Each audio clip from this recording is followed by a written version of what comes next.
Au studio Sensor, sous un ciel nuageux, les tensions à Baltaï ont récemment augmenté.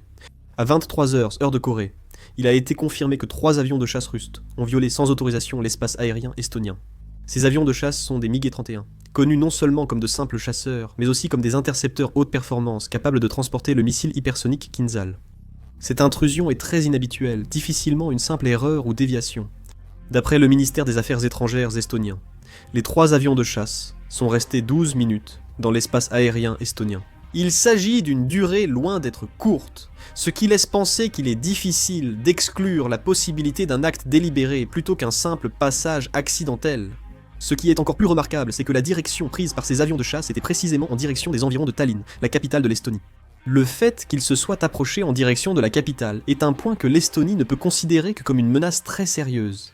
Les chasseurs F-35 de l'armée de l'air italienne, membres de l'OTAN, ont réagi immédiatement. Autour des pays baltes, l'OTAN déploie constamment des patrouilles aériennes. Cet incident a montré que les F-35 ont vite intercepté les chasseurs russes. Heureusement, il n'y a pas eu de collision, mais la situation était très dangereuse et aurait pu dégénérer rapidement. Ce n'est pas la première fois que la Russie viole l'espace aérien. Cette année, c'est déjà la 4e intrusion, ce qui inquiète la communauté internationale par leur fréquence croissante. Pour l'Estonie, petit pays, la violation de l'espace aérien est un grave problème de sécurité nationale, au-delà d'une question diplomatique.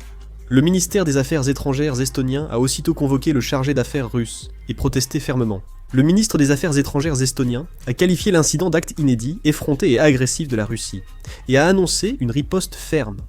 Il a ajouté que les provocations répétées de la Russie ne sont pas seulement un problème pour l'Estonie, mais visent à l'ensemble de l'OTAN, soulignant la nécessité de la solidarité des alliés et de mesures fermes. Je ferai une vidéo et la publierai dès que j'aurai plus d'informations. Merci.